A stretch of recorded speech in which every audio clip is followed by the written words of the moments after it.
Hola, buenas noches, bienvenidos una madrugada más a Chupacabras, el programa de historia y misterio emitido desde Onda Polígono Toledo, vuestra radio comunitaria.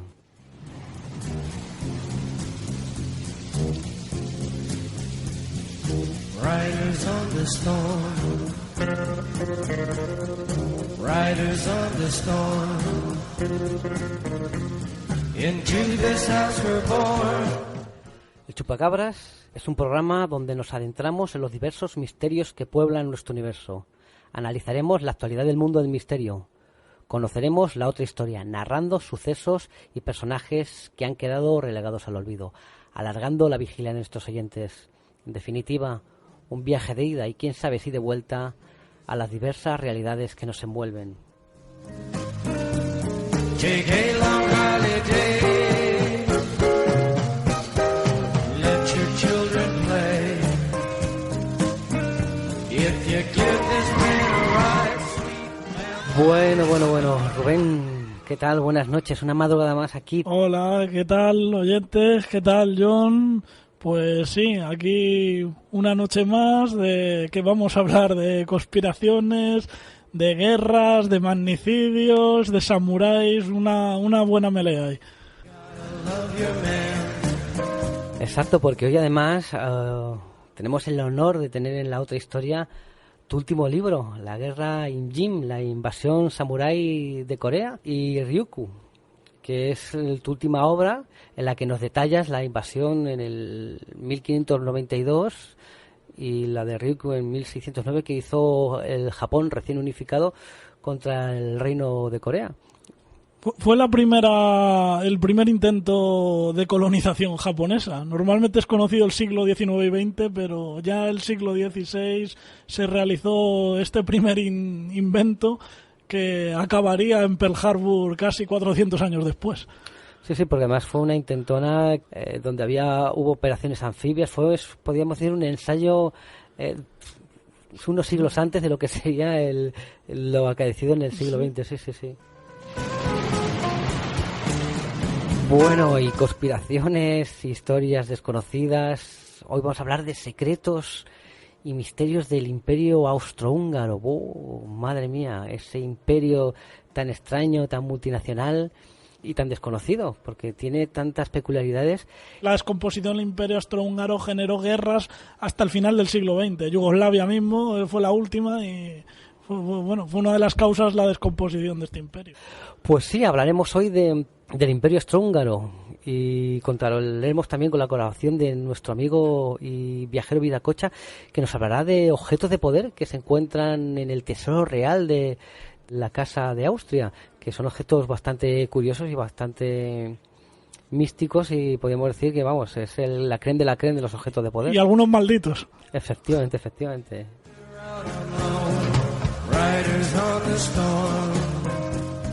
Aquí quien les habla, John Constantine, antaño cazador y perseguidor de demonios.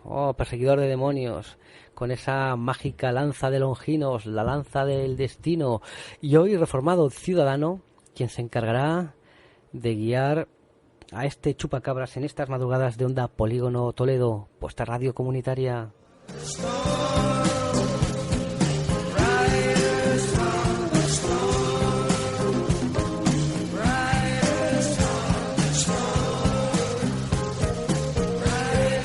Pues sin más dilación, aquí y ahora da comienzo el chupacabras.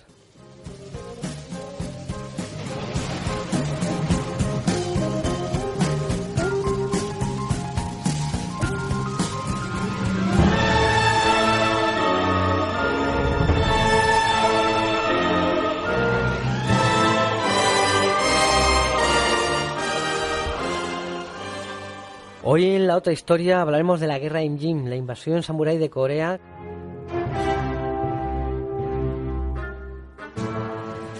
Este hecho histórico interesantísimo y poco conocido, que podríamos decir sería el precursor de ese imperialismo japonés, que luego veríamos todos y mucho más conocido en la Segunda Guerra Mundial, está detalladísimo al detalle en el libro último de Rubén Villamor, nuestro colaborador e historiador, que es La Guerra Imjin, Es un libro que ha sacado a través de las ediciones HRM.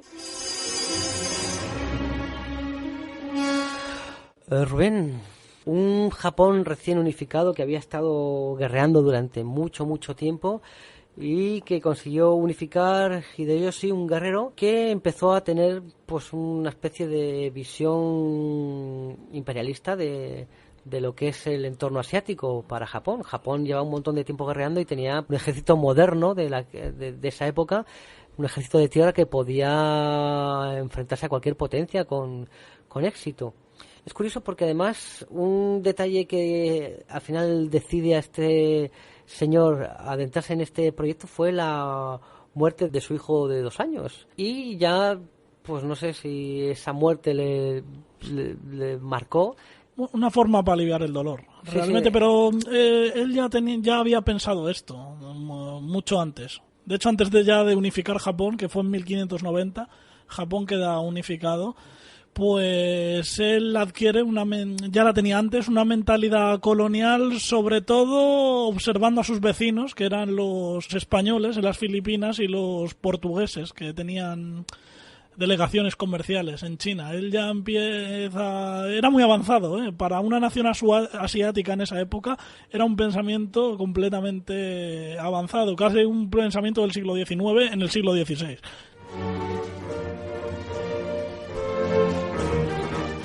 Sé más porque lo que dice Rubén, él tenía planes, unos planes bastante imperialistas, o sea, no era solo invadir Corea, él tenía en su mente Corea, luego China, para dar el salto a las islas Ryukyu, Formosa, Manchuria, Mongolia, Tíbet, Siam, Java, Sumatra, Birmania, India y luego incluso lanzarse contra la colonia española de Filipinas y los dominios asiáticos de Portugal. Es un calco del plan del Estado Mayor japonés en la Segunda Guerra Mundial, o sea, es que es un completo calco. Sí, parece que lo cogieron directamente del mapa de operaciones de este señor, de Hideyoshi, y lo calcaron, porque en aquella época, en la Segunda Guerra Mundial, buscaba porque eran las materias primas, pero coincidía con esa especie de esfera de influencia que buscaba este señor y que buscaban también los japoneses en la Segunda Guerra Mundial.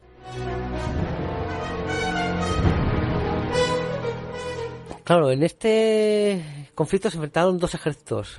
Como hemos dicho, el ejército japonés llevaba mucho tiempo guerreando y era un ejército moderno que tenía ya fusilería, tenía arcabuces, tenía artillería ya desarrollada, y se enfrentaba con el ejército coreano, que el ejército de tierra coreano era capaz de hacerle sombra al ejército japonés. Era mucho más numeroso el coreano, pero estaba bastante mal dirigido. Los soldados carecían de armas de fuego, a excepción de artillería. Por ejemplo, en artillería eran superior los coreanos. Hablamos de cañones, básicamente. No obstante, los japoneses tenían una deficiencia enorme en el mar y curiosamente la marina coreana era la mayor, Corea vamos a decir era la mayor potencia naval de la época, incluso superando al Imperio chino, de la época en Asia, no exceptuando Europa, lógicamente.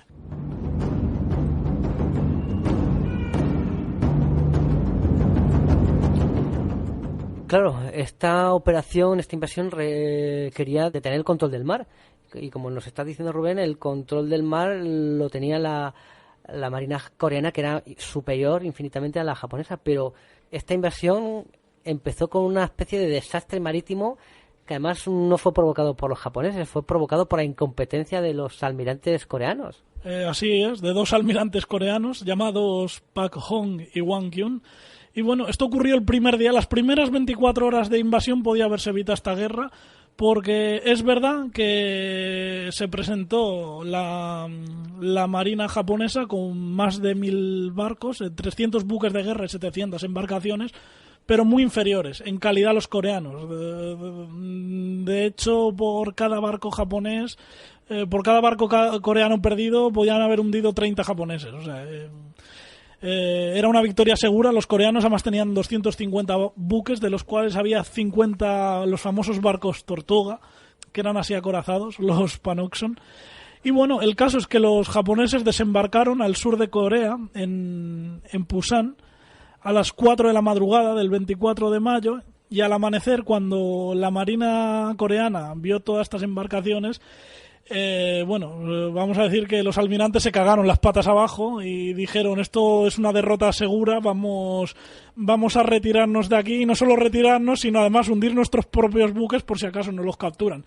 Claro, hay que decir una cosa en favor de los coreanos, que no conocían no conocían nada de la tecnología japonesa, pensaban que tenía una tecnología similar a la suya, cuando no era cierto. ¿Qué pasa? La marina coreana perdía 2/3 de su flota. 250 barcos fueron hundidos por los mismos coreanos y gracias a eso se llevó el ejército de tierra a Japón. Una vez en tierra, el ejército japonés, el daño ya estaba hecho porque la guerra era inevitable.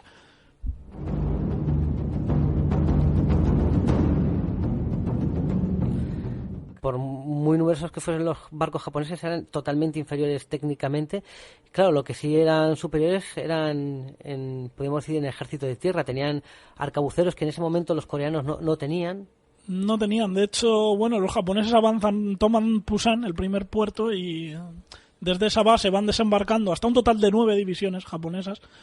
Desembarcarán 158.000 hombres en total y van avanzando, y tenía una ventaja que eran vamos a decir, la infantería a pie o infantería ligera, los Ashigaru, que eran arcabuceros que disparaban armas de fuego a través de unos bosques de lanzas. Esto es bastante similar a los tercios. De hecho, los japoneses previamente habían estudiado a los tercios españoles en este sentido. En la primera batalla, que es la batalla del Paso del Pájaro, los coreanos cometen una locura total, que es poner a todo su ejército por delante del río para evitar una huida y una retirada. Es decir, si no resistís hasta la muerte, pues nada, o no podéis retiraros porque os ahogaréis. ¿Qué pasa? Esto tenía sentido en la Edad Media, porque se enfrentaban espada con espada, pero aquí no contaban con la potencia de los arcabuces japoneses. Los japoneses simplemente desde la distancia se limitaron a disparar el fuego. ¿Qué pasa? Que entraron en pánico los coreanos, no podían retirarse y fue cada uno por un lado y fue una auténtica masacre. Al final nada, los japoneses terminaron conquistando la capital de Seúl, y la segunda capital que es Pyongyang, que sería en la actual Corea del Norte, y llegaron a conquistar el 90% de Corea, llegaron hasta la frontera con Manchuria y China en el río Yalu y el río Tumen.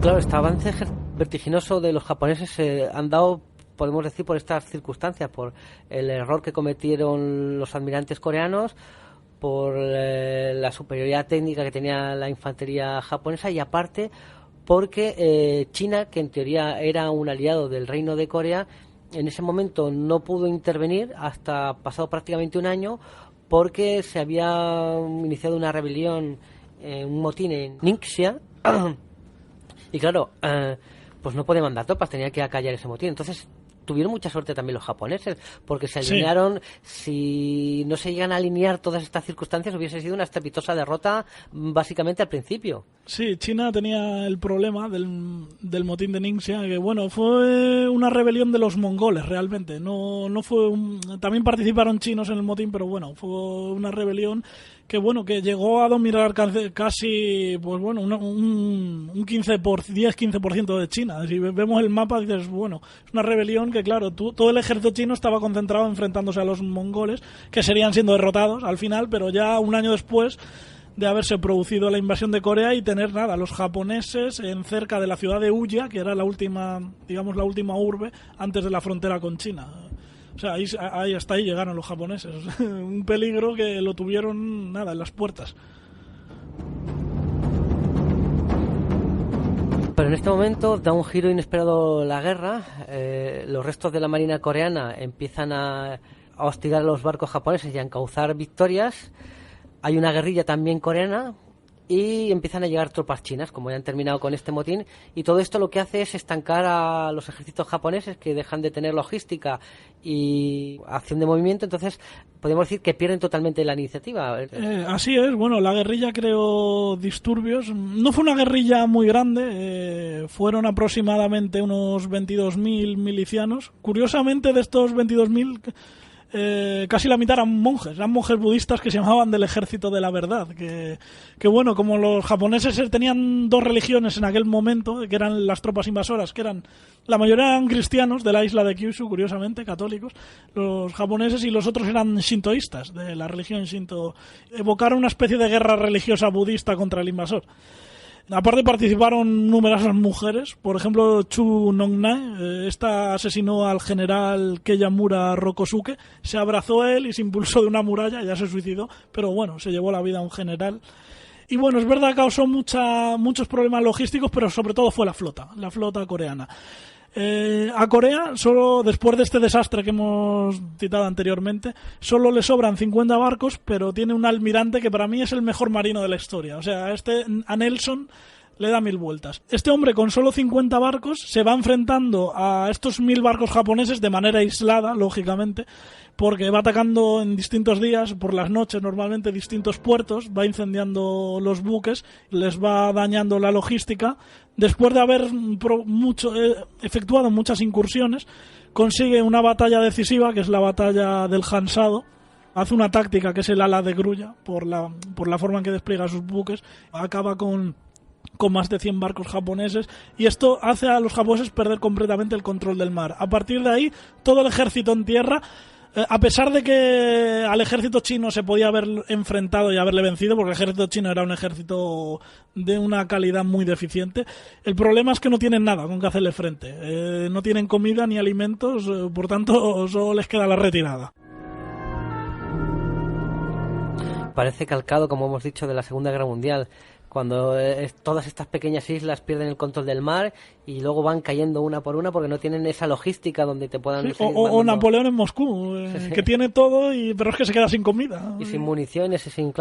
Tiene el mayor ejército del mundo sin alimentos, por tanto, desastre asegurado. Este almirante del que estamos hablando es el almirante Ji Sun-sin, que es el que cambió el signo de la guerra.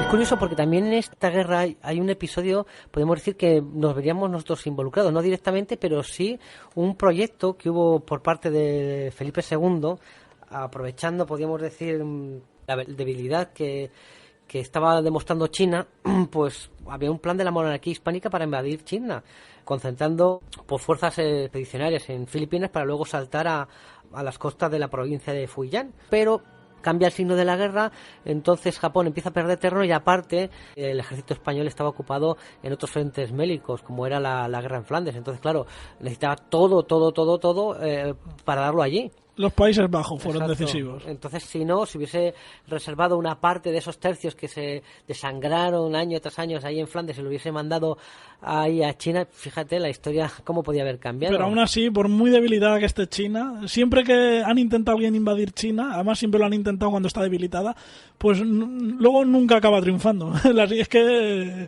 que China es una gran civilización, además superpoblada. Yo dudo que hubiera tenido éxito esto. Pero bueno, era curioso que uno de esos proyectos que tenía Felipe II en mente, antes de la Armada Invencible, era mandar allí a las tropas para conquistar el Imperio Chino. Otra de las circunstancias que me han parecido curiosas y que resaltas de manera clara en tu libro es la barbaridad y el salvajismo con que las tropas japonesas se movieron por el territorio coreano. No respetaban nada, ni aunque las ciudades se rindiesen, les daba igual. De hecho, hay varias ciudades que tú resaltas en tu libro. Por ejemplo, la toma de Chinju fue una orgía de sangre, donde mataron a varones, mujeres, niños, ancianos, bebés. Ni siquiera dejaron vivos a los perros, ni a los animales domésticos, ni a los caballos, que los decapitaban también con las katanas. Y luego quemaban los árboles, o sea, arrasaron todo.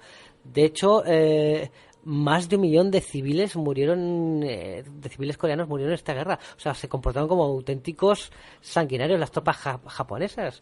Bueno, la mayoría sí murieron por despoblación y por hambre, pero sí, los crímenes fue de una brutalidad extrema.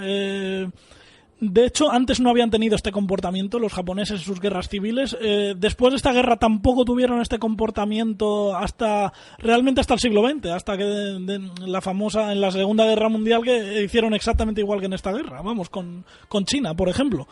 Y bueno, aparte de esto, hay que decir que Corea perdió casi un tercio de su población en esta guerra. Era una nación destinada a ser una potencia en Asia y jamás lo consiguió a raíz de este conflicto. Este conflicto que en ningún momento buscó.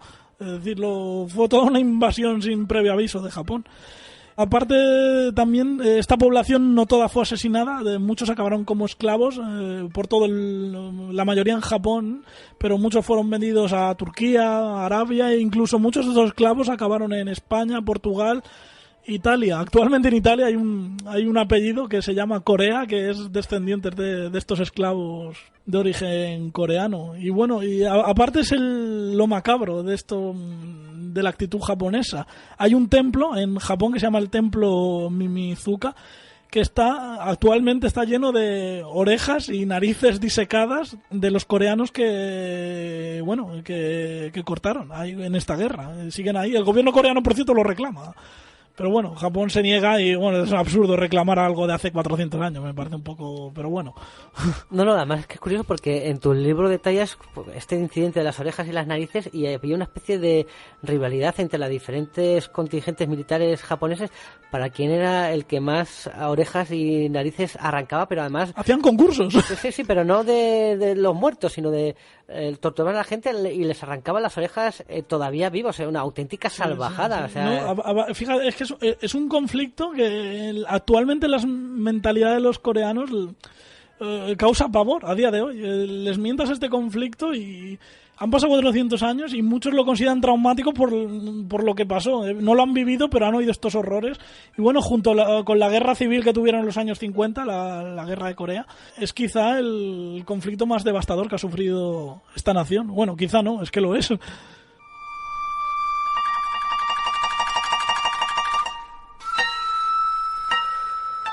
Bueno, y este conflicto se estancó, ¿no? Con esta especie de falta de refuerzos y de logística que tenían los japoneses, se atrincharon en las costas. En Pusan. Además, es curioso porque también en la guerra de Corea de los años 50, el ejército surcoreano se atrincheró en el mismo sitio cuando Corea del Norte ocupó. Es bastante curioso lo que tiene la historia a veces.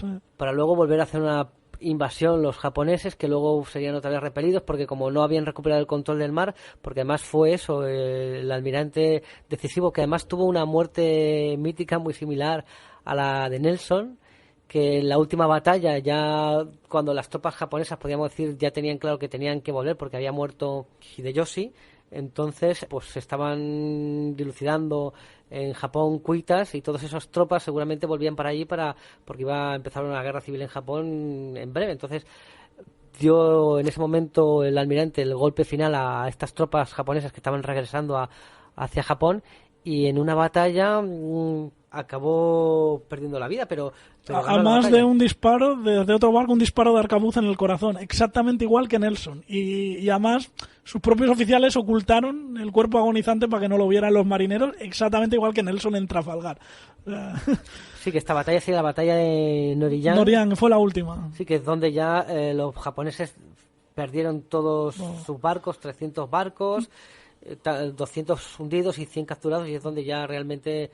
Pero bueno, esta batalla podríamos decir que sería ya la última que de toda la guerra, con toda, podríamos decir, con todo ya de todas formas, la batalla más mítica es la anterior, que es Chiyoljang, que se enfrentó la flota coreana otra vez por errores, además del almirante este incompetente que bueno, perdió toda la flota, el anterior almirante, el Won Kyun, perdió toda la flota en una incursión contra los japoneses, él mismo murió. Y bueno, a la manía coreana solamente le quedaban 13 barcos. Pues el almirante este con 13 barcos se enfrentó a 200 en el estrecho de Myeongjang. Y bueno, es un estrecho pasillo de mar. A los japoneses les hizo creer que él atravesó este pasillo, y aunque eran 200 barcos los nipones, para atravesarlo tenían que hacerlo en grupos muy pequeños. Entonces, a medida que iban saliendo por el lado opuesto, los iba hundiendo uno a uno. En cuanto se dieron cuenta los japoneses de la estrategia, dieron marcha atrás, pero claro, en marcha atrás estaba el resto de la flota en el pasillo, entonces provocaron ahí un colapso y se quedaron todos atrapados y bueno, empezaron a incendiar uno por uno y fue una masacre para los japoneses. Parecido a la batalla de Salamina, el estilo Sí. ahí, buscaron un poquito ahí. Sí, muy parecido, es Sí, verdad, claro, no lo que había pasa, caído. lo que pasa es que, claro, en la batalla de Salamina podemos decir que la proporción de barcos era superior a la marina Sí, persa. sí. No, pero- esto yo pero- creo que es la victoria naval más espectacular de la exacto. historia, Min Jong-yang. Y para mí este es el mejor marino que ha tenido el mundo. Esto Además conocía la corriente, cómo variaban los vientos, los nudos, o sea, él calculó la naturaleza, todo, para que los japoneses picaran el anzuelo y ganar esta batalla que era imposible. Finalmente los japoneses abandonan Corea, que ya ha fallecido Hideyoshi en 1609. Podemos decir que para resarcirse de toda esta guerra en Jin que no habían considerado nada, pues tenían las islas Ryukyu, que las tenían en el objetivo antes de lanzarse contra Corea como un objetivo secundario, pero este pasó a ser un objetivo primario. Es que realmente Ryukyu había estado en guerra con Japón, en la guerra en Jin. Ryukyu forma parte de la coalición de China y Corea, y Ryukyu envió tropas, en el ejército chino había tropas ryukenses. No obstante, es verdad que aquí ya no gobernaba Hideyoshi, estaba el daimyo y Ieyasu Tokugawa, que bueno, este tuvo la particularidad de que cerró Japón al mundo. Jamás se involucró en ninguna guerra exterior excepto en esta.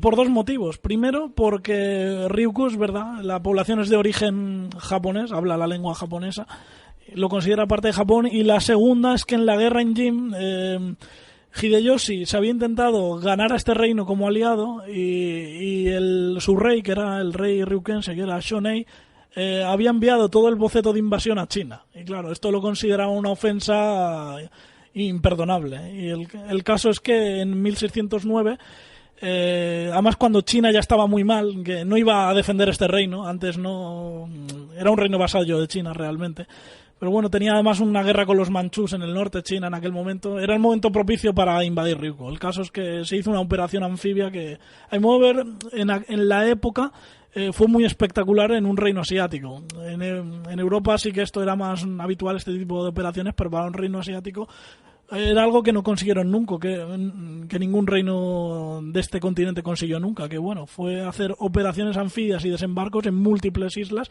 y acabar con todo un reino en cuestión de semanas. En las Islas Ryukyu ganaron Okinawa, que luego la perderían en la Segunda Guerra Mundial durante un lapso de tiempo. Sí, un lapso de tiempo.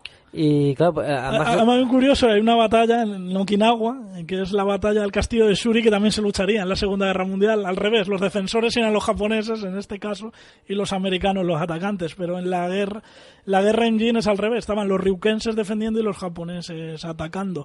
Y fue la batalla más costosa de la invasión de Ryukyu, el castillo de Shuri, porque bueno, emplearon dos armas, los ryukenses. Emplearon dos armas que no esperaban los japoneses. Una era la pistola triple ánima, que causó estragos, y luego la otra fueron canastos llenos de serpientes venenosas que cayeron sobre los samuráis y mataron a un montón en la muralla del castillo. Eso, bueno, al final los japoneses tomaron el castillo, hicieron prisionero al rey Shonei, y se anexionaron Ryukyu, que bueno, sigue siendo hasta el día de hoy parte de Japón y uno de los principales destinos turísticos de Asia.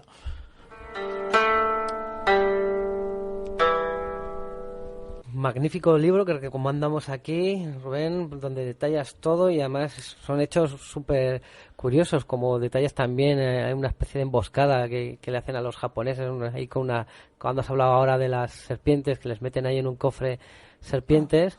Insectos venenosos, Exacto, la guerrilla coreana mete insectos venenosos. Y van los samuráis japoneses, lo abren, les atacan los insectos y luego hay otro cofre que se piensan que también hay insectos y le prenden fuego y resulta que está lleno de polvo y saltan por ahí un montón de samuráis por los aires. Pero es curioso porque sí, es sobre todo la crueldad exagerada y detallada con que estos japoneses se movieron. Y que todos salieron perdiendo en esta guerra. A veces, es verdad que a veces las guerras hay ganadores y perdedores. En esta, Corea salió perdiendo. Está destinada a ser una potencia y ya no lo fue nunca. Fue una nación de segunda con muchos problemas. China, la dinastía Ming, cayó, gastó tanto dinero en esta guerra que bueno, no tuvo luego suficientes tropas ni financiación para enfrentarse a los manchúes, fue derrocado en la guerra con los manchúes y en su lugar se puso la dinastía Qing.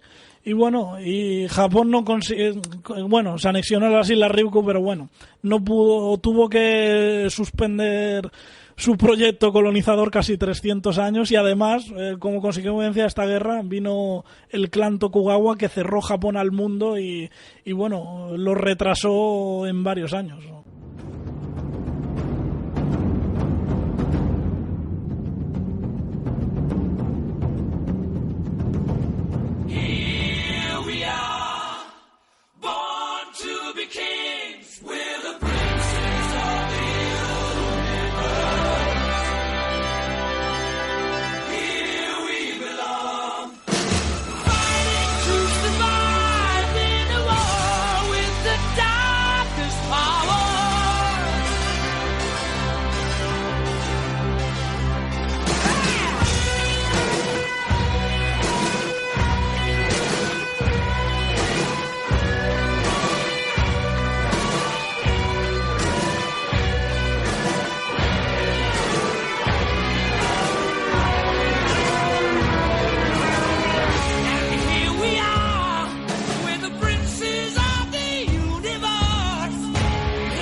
Pues hoy en la otra historia hablaremos del Imperio Austrohúngaro para intentar desvelar un poco este gigante venido a menos a finales del siglo XIX y principios del siglo XX y que definitivamente dejó de existir al finalizar la Primera Guerra Mundial.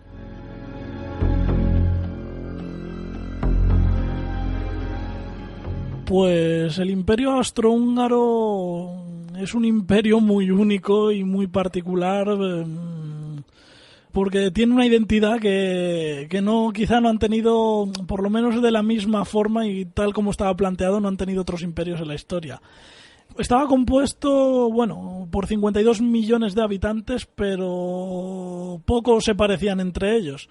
Vamos a hacer aquí un listado etnológico de esta población que, mayoritariamente, curiosamente, a pesar de tener el nombre de austrohúngaro, la mayoría eran eslavos, más del 30%. Estos eslavos también eran muy distintos entre sí. Mayoritariamente eran eslavos de los Balcanes, que serían serbios y croatas con un 20% y eslovenos en la zona de la Carniola. Había un 10% de polacos en la región de Lodomeria, 8% de ucranianos y rutenos en Galicia, un 6% de checos en la zona de Bohemia-Moravia y un número similar de eslovacos en la actual Eslovaquia. Los austríacos o el elemento germánico alemán serían el 24% y los húngaros magiares el 20%.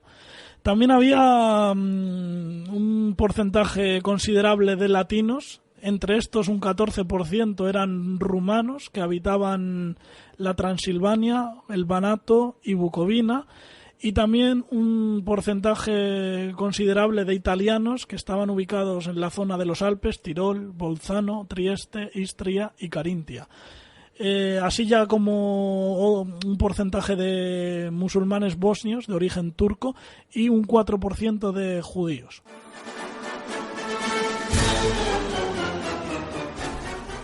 El ejército austrohúngaro tenía que ser una auténtica torre de Babel en la que los oficiales, supongo que austriacos o magiares, tenían que ser curiosos a la hora de dar órdenes a sus soldados de todas estas nacionalidades. Sí, bueno, muchas veces iban por etnias. Los regimientos estaban unidos por etnias. Había regimientos de italianos, de checos, de rumanos, de eslovacos, austríacos, húngaros, etcétera. De todas formas, fue muy deficiente. Su actuación, por ejemplo, en la Primera Guerra Mundial y otros conflictos, fue muy deficiente por lo mal que se llevaban muchas de estas etnias entre sí, no todas. Pues el Imperio Austrohúngaro también podemos decir que es un imperio muy personalista, porque prácticamente toda su existencia está ligada a la figura del emperador Francisco José, o Franz Josef en alemán. Este señor había nacido en 1830, aunque no era descendiente directo del emperador anterior, que era Francisco I, el famoso canciller Metternich, que había sido famoso en la llamada época de la contrarrevolución, después de la caída de Napoleón. Pues bueno, le echó el ojo y lo eligió para ser sucesor. En 1848 tiene lugar una revuelta de los húngaros dirigidos por Lajos Kossuth, y bueno, es tan mala la actuación tan irresponsable la actuación de los austríacos, que el emperador Francisco tiene que abdicar, y en su lugar va a ser elegido un joven emperador, Francisco José, que bueno, ha pasado la historia con muchos apelativos. Muchos la han llamado absolutista, yo no estoy de acuerdo. Era más bien autoritario, no absolutista, porque a nivel de política interna tuvo muchos aciertos, y hay que ser justos y decir que modernizó el país en muchos sentidos, en otros no, pero en muchos sentidos sí. Progresivamente fue haciendo un régimen liberal e incluso hasta dotó un parlamento al país. Algunos de sus aciertos, por ejemplo, limitó mucho el poder de la nobleza, abolió los señoríos, otorgó cierta libertad de prensa y expresión, y además donó amplios derechos a los campesinos. En política exterior sí que es bastante negativo su papel.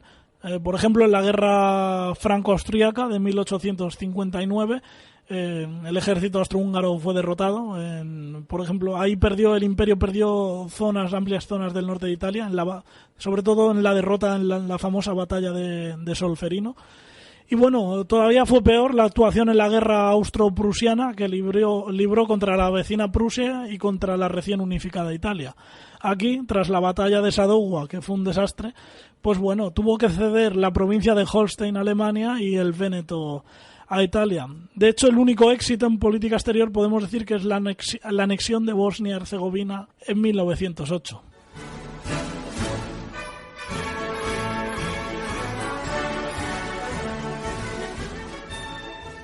Quizá el mayor logro y podemos decir algo revolucionario que no ha sido habitual, es que nunca ha sucedido en una monarquía, es hacer una monarquía dual. Es decir, de un imperio hacer dos reinos, igualarlos al mismo nivel, que serían Austria por un lado y Hungría por otro.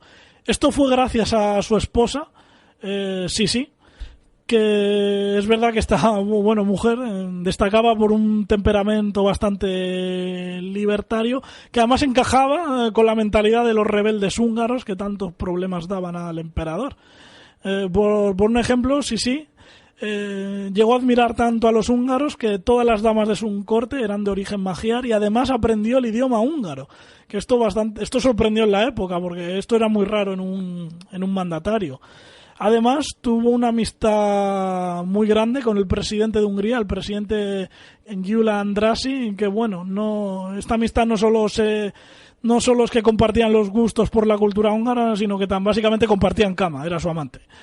En fin, gracias a todos estos gestos a Hungría, pues al final consigue que en 1867 se firme el compromiso de Ausgleich, que queda conformado el Imperio Austrohúngaro en dos autonomías muy amplias. Una sería Austria o la Cisleitania y otra sería Hungría o la Transleitania. El resto de etnias, eso sí, quedarían supeditadas bien a una corona o bien a la otra, con la excepción de Croacia, que le otorgaron una autonomía especial.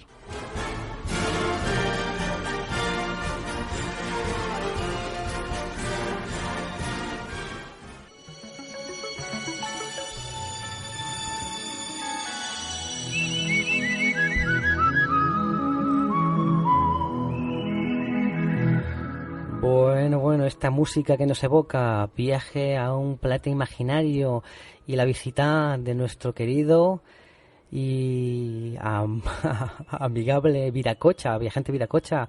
¿Qué tal? Buenas noches. Muy buenas noches. Buenas noches, Viracocha. Bueno, ¿Qué tal?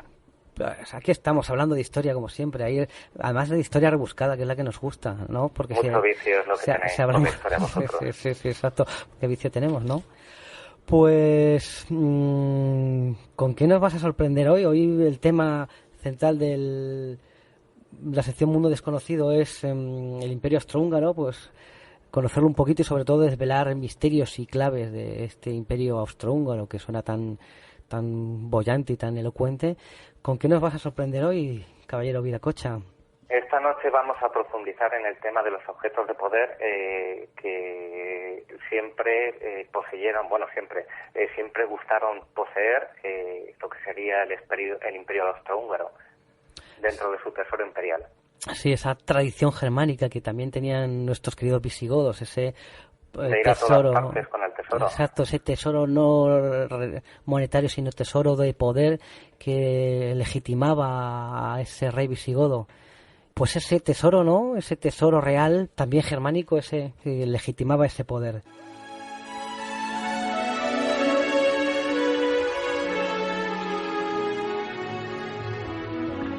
Hoy conoceremos el tesoro imperial de Viena y los objetos de poder que allí se guardan. Estos objetos legitimaban el dominio del rey sobre su pueblo e ungían al monarca de una autoridad mística que iba más allá del humano. En la parte más antigua del palacio de Holzburg se encuentra la cámara del tesoro más importante del mundo.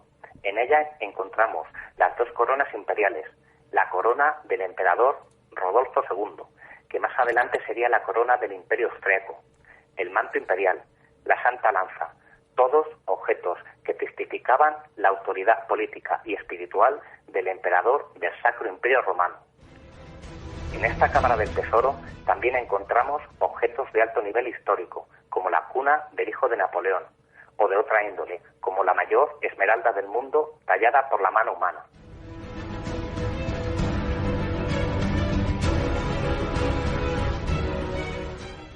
De esta colección de objetos maravillosos encontramos dos piezas legendarias, dos objetos hereditarios inalienables de la Casa de Habsburgo, un supuesto cuerno de unicornio y un cuenco de ágata de la antigüedad tardía, considerado por algunos como el Santo Grial.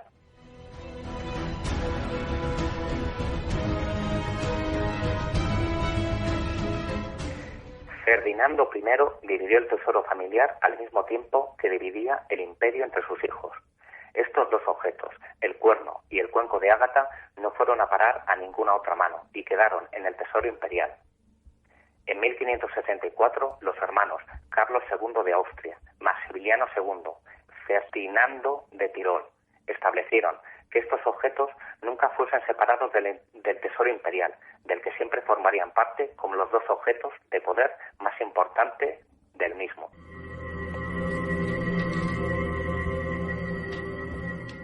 El supuesto cuerno de unicornio es en realidad un cuerno de narval, pero cuando este objeto empezó a formar parte del tesoro, se le consideraba un auténtico cuerno del mítico unicornio, atribuyéndosele a este cuerno unos maravillosos poderes, por lo que fue un objeto muy apreciado por la familia real. El cuenco de ágata, llamado así por el material con que está fabricado, se trata de un cuenco del siglo IV, procedente de Constantinopla. Lleva una inscripción en la que puede leerse Cristo Rix, una supuesta referencia a Cristo, por lo que se pensó que podría ser el Santo Grial, por lo tanto, haber contenido la sangre de Cristo. De este modo, su valor religioso y místico era inmenso, por lo que junto con el cuerno del unicornio eran los dos objetos más valorados en cuanto a su poder por la familia real. De ahí el interés por no separarlos nunca y que siempre formasen parte del tesoro real de los Habsburgo.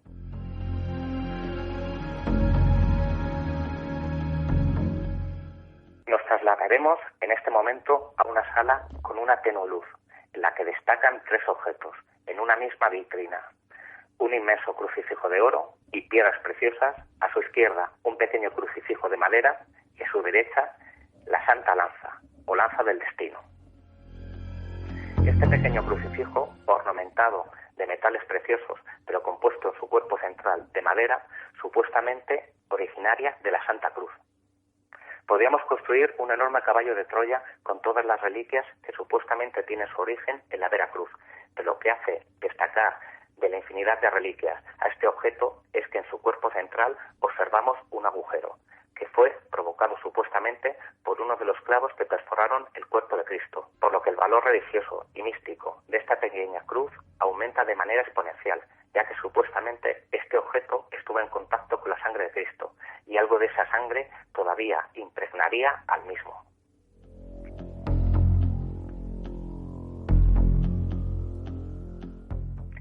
Para finalizar con nuestro recorrido, el objeto de poder por antonomasia, la lanza del destino.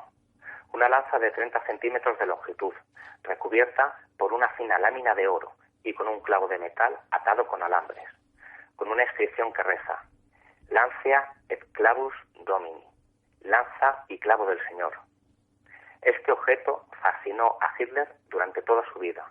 Tanto es así que cuando Alemania se anexionó Austria, se encargó personalmente de ir y hacerse con él.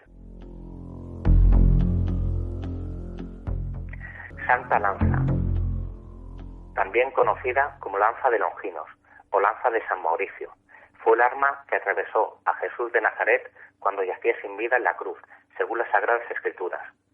Fue a partir de este suceso, narrado en la Biblia, cuando muchas leyendas nacieron en torno a esa misteriosa reliquia, las cuales aseguraban que quien estuviese en posesión de dicha arma tendría el poder de levantar imperios, aunque también estaría condicionado por una maldición que auguraba la muerte a quien la perdiese.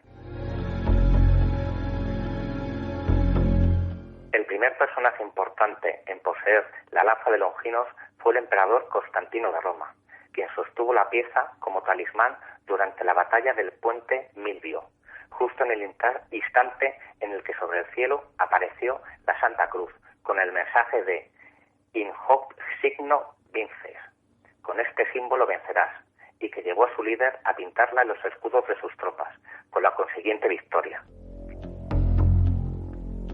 Carlos Martel, caudillo de los francos, fue el siguiente portador de la lanza de Longinos, en el año 732, donde los cristianos consiguieron derrotar a los musulmanes y frenar su vertiginoso avance por el sur de Europa.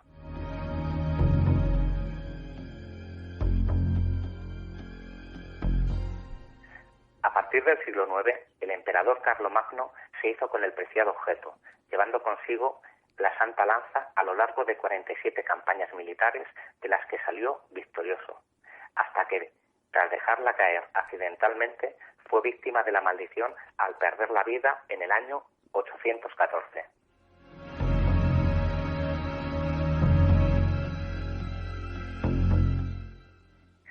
Siendo Adolf Hitler un joven pintor, vendedor de postales que vagabundeaba por las calles de Viena, se fijó por primera vez en la lanza de Longinos en 1909, durante una visita al Museo de Hofburg. Por aquel entonces, la lanza pertenecía al emperador Francisco José I, de la Casa de los Habsburgo, una reliquia que Hitler visitaría muy a menudo, permaneciendo horas y horas, hipnotizado por el poder de la lanza. En 1938, tras la anexión del Tercer Reich de Austria, la lanza de Longinos finalmente cayó en las manos de Hitler, después de que la noche del 14 de marzo entrase en el Museo de Hofburg y él mismo la sostuviera entre sus dedos. La lanza fue trasladada a Alemania y expuesta en el Museo de la Guerra de Nuremberg, antes de su instalación definitiva en la cripta de Santa Calina, donde sería protegida por un grupo selecto de hombres armados de las SS. La lanza únicamente era visible para los miembros de la sociedad Thule, así como para el Reichsführer de las SS, Heinrich Himmler, y al doctor y astrólogo Karl Haushofer. Con la ocupación de parte del territorio alemán por tropas norteamericanas, el 30 de abril de 1945, el teniente Walter Horn del ejército americano encontró la lanza de Longinos en el castillo de Kaiserburg, envuelta en un manto de terciopelo rojo. Ese mismo día, y coincidiendo que la Santa Lanza acababa de cambiar de manos, Hitler se suicidaba en su búnker de la Cancillería, cumpliendo así con la maldición de quien había sostenido la lanza para posteriormente perderla.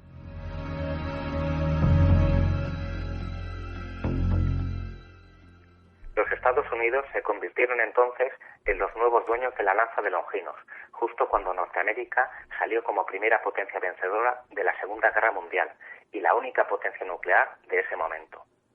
El general George Patton fue el encargado de custodiar tan importante objeto hasta que Austria exigió su devolución. A pesar de que Patton se negó creyendo firmemente en la leyenda de la Santa Lanza, el general Eisenhower zanjó la cuestión obligándole a devolverla a sus antiguos dueños. Así fue como tras perder Patton la lanza de Longinos después de entregarla forzosamente, el general fallecería en un extraño accidente de coche, convirtiéndose en la última víctima de la supuesta maldición de la lanza del destino.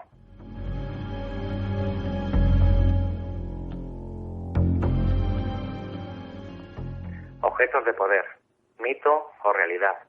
¿Quién sabe? Lo que yo tengo claro es que pese a la infinita fascinación que tengo por la lanza, nunca me atrevería a tenerla entre mis manos. El poder que tienen los objetos es el poder que nosotros les otorgamos. La fascinación convertida en obsesión es una de las infinitas causas que llevaron a Hitler y a Alemania al desastre. Y en lo referente a su obstinación por poseer la lanza del destino, como bien dijo Cicerón, male parta, male deabunter. Lo que ha salido mal ganado es perdido del mismo modo.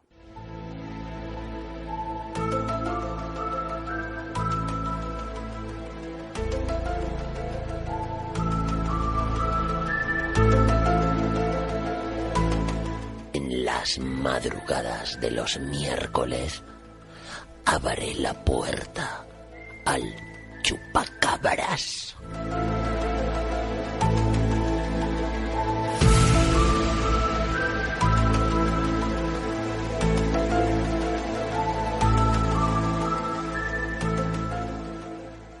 Bueno, esa maldición, supuesta maldición de la lanza del destino, ¿no? Y esos objetos que se encuentran en ese tesoro real, has detallado algunos, pero vamos, está ese tesoro real lleno de objetos de poder, el cetro, las coronas que llevaron los emperadores, son todos símbolos del poder imperial y lo que le hacía diferente del resto de los mortales.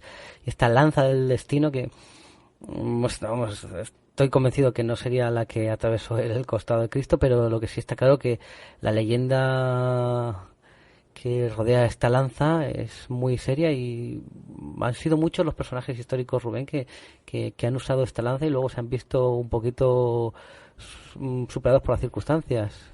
Sí, sí, ¿no? Y aparte en el siglo XX tenemos los dos ejemplos de Hitler y luego el general Patton. Bueno, no creo que sea la verdadera, pero que tiene una energía negativa, pues creo que eso es innegable. Sí, porque luego hay otras dos que son también igualmente toscas, que no tienen, podríamos decir, no se asemejan en nada a lo que sería un pilum romano o una lanza romana, pero que también tienen su historia, pero no tienen esta historia negra, esta maldición que sobre todo sobrevuela y sobre todo la fascinación que tenía Hitler por este objeto. Sí, me ha gustado de Viracocha que se ha acordado un objeto, bueno, no es un objeto entre comillas, que suelen olvidarse de la casa de Habsburgo, que es el cuerpo del hijo de Napoleón. Que bueno, es curioso, en este caso, así como Hitler estaba interesado en tener todos estos objetos, Hitler se deshizo de que curiosamente en un gesto de intentarse atraerse más militarmente a la Francia de Vichy, se lo devolvió. Como gesto de amistad al general Petain. Esto es bastante curioso. Creo que fue en el año 42, se lo devolvió a Francia. Sí, Tenían sí. buena colección No, sí, de objetos. Esta gente muchos años siendo un imperio, sí. Y también esa fascinación de ir recopilando reliquias de poder. No, y objetos Eso... estos que les subiesen, podríamos decir, el caché, ¿no? En cuanto a casas reales, o cuanto a tener el objeto que vincula la tierra con el cielo. Sí. Querías también comentar un tema curioso, ¿no? Sobre el... Sí, para el director de cine Berlanga, un objeto de poder, podríamos decir, era que en todas sus películas, en algún momento de la trama, saliera la palabra Imperio Austrohúngaro. Darme lo mío, que yo tengo un estreno esta noche. Ahora. ¿Estrenáis hoy lo del idilio austrohúngaro? Fue el año que se perdió el Imperio Austrohúngaro. Entonces, muchas películas podemos verlo y siempre sale de una u otra forma, y es curioso porque digamos que era sus palabras fetiche para que una película saliera redonda. Todo lo que usted sepa del Imperio Austrohúngaro. ¿El Imperio Austrohúngaro? Exacto, el Imperio Austrohúngaro. Siempre estas escenas en las películas de Berlanga, todas sus películas, si las podemos ver, están siempre esa palabra como relatas como si fuese una especie de culto, de objeto de poder. Yo que también pienso que puede ser también una especie... Pero es muy bueno lo que comentas, porque se puede ver cómo se empieza inicialmente como algo que da suerte y al final ya se convierte en algo que necesitas para que no salga mal. Sí, exacto, una obsesión. Puede ser que también fuese una obsesión que de pequeño a lo mejor le cateasen la historia por alguna pregunta referente al Imperio Austrohúngaro y se quedó ahí marcado en la mente, pero es curioso como al final lo usaba como icono y... No, hay otro caso, aparte de Berlanga, una serie muy conocida de dibujos, Los Simpson, el abuelo Simpson muchas veces dice austrohúngaro. Es cierto, no sé, esta fascinación por el Imperio Austrohúngaro tan desconocido pero tan fascinante. Muchísimas gracias, Viracocha.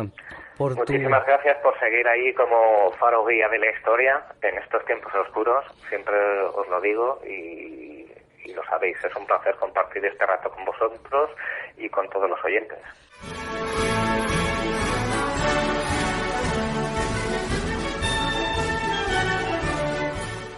Vamos a seguir hablando un poco de estas curiosidades de Francisco José, el último emperador del Imperio Austrohúngaro. Tenía audiencias con su pueblo. El emperador Francisco José celebraba 2 veces a la semana una audiencia general y cualquier ciudadano de ese inmenso imperio podía solicitar ser escuchado en ella. Según este sistema, cuando la Cancillería del Gabinete había dado su beneplácito a la audiencia, el solicitante podía conocer personalmente al emperador. Fíjate. Aquí ahora esas cosas pues no pasan. Y fíjate, con todo el protocolo que tenía el Imperio Austrohúngaro, pues lo solicitabas y tenía esa posibilidad con el pueblo. Exacto. Ni pasa con el concejal de un pueblo, imagínate. Pues fíjate, con Francisco José pasaba, tú lo solicitabas, te lo solían conceder. Lo que pasa es que lógicamente habría una lista grande de espera, pero bueno, los civiles, pues claro, tenían que presentarse de manera elegante, con frac, los militares en uniforme de gala y las damas en vestido cerrado hasta el cuello y tocadas con sombrero. Los visitantes de países del reino que venían también a verle, pues tenían que venir con el típico traje nacional del país. Y hasta los pobres tenían la posibilidad de ver al emperador si lo solicitaban. El único circunstancia que se les pedía es que tenían que acudir limpios. Claro, no ibas a ir ahí un poco, tenías que adecentarte un poquito. Los peticionarios, como decimos, de gran calibre, como personas normales, podían ser conducidos ante el emperador. Y para poder recibir la mayor cantidad de personas posibles, lo que hacía es que las audiencias fuesen breves, solía ser de unos pocos minutos. Y en esas jornadas el programa de monarca estaba saturado, pues a lo mejor en un día podía tener pues 100 audiencias, a lo mejor que fuesen pues 5 o 10 minutos, pues podríamos decir que tenía el día que le tocaba audiencias, tenía todo el día copado. Y es curioso porque durante su vida Francisco José llegó a tener en audiencia a más de 250.000 de personas. O sea, que era un hombre que podíamos decir que intentaba mantener ese contacto contacto, pero además con también muy buen marketing, porque en ese contacto, en esa posibilidad de tener audiencia con el rey, también los ciudadanos se igualaban. Tanto el rico tenía que pasar por ese proceso como el pobre. Efectivamente, y además esa cercanía, entre comillas, de decir, oye, que está aquí el emperador y poder verlo, solicitarlo. Además, cuando esta audiencia concluía, el emperador concluía esta audiencia con una especie de pequeño asentimiento con la cabeza, como así, o sea, que no era... podríamos decir, entre comillas, un chulo, ¿sabes? Sino que sí, que era un vis a vis. Exacto. Pero es curioso porque,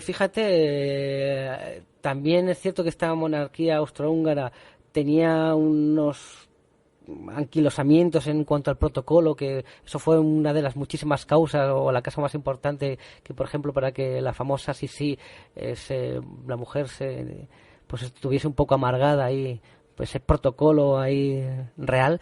Pero en este caso es curioso que la monarquía se intentaba acercar al pueblo, y es curioso porque lo que dice Rubén, que fíjate, ahora tú quieres ver al concejal o al alcalde de tu pueblo y pues que llamas, seguramente te lo coja el secretario o el segundo secretario o el tercer secretario, y lo normal es que no te conceda ni un minuto de su magnífico y magnánimo tiempo. Si al final vamos a haber retrocedido respecto al Imperio Austrohúngaro. Sí, en algunas cosas sí, desde luego. Que me pregunto yo, Rubén, si no se ha perdido por temas de guerra o algún incendio o alguna historia, todas estas reuniones, esos vis-a-vis entre el rey y su pueblo, tendrían que estar documentadas en algún sitio. Supongo que habría actas, claro, sí. Me imagino, actas. Sí. Y me imagino que haría un poco como juez, que a algunos les daría la razón, a otros no, claro. Me imagino, vamos. Claro, porque cada gente iría con una película, vete tú a saber. Muchas veces harían cuitas entre ciudadanos. Sí, exacto. O simplemente llegar y saludarlo, el típico que va allí vestido de tiroles, o alguien que iría con reclamaciones serias para tal. Entonces este hombre, lo que sí no se le puede negar es que era un hombre bastante trabajador, porque luego él tenía un despacho cerca de la sala de audiencia donde estaba todo el día trabajando.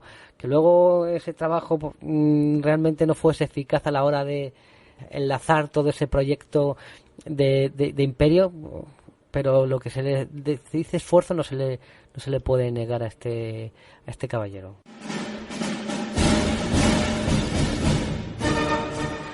Bueno, y aprovechando que tenemos a Viracocha, que sé que también es un fanático de la música clásica, ¿eh?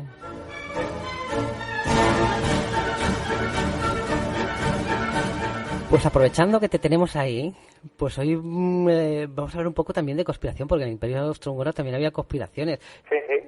Pues mira, por ejemplo, Maximiliano, este peculiar señor, era el hermano más joven de Francisco José, y por no sé qué, supongo que de derechos imperiales, en el sentido de que a lo mejor como México había sido de la Casa de Habsburgo, no sé por qué. Mira, eso lo puedo aclarar. Resulta que en México había la guerra de la Reforma, que se llamaba, que estaban se enfrentaban los liberales a los conservadores, poco como las guerras carlistas de España.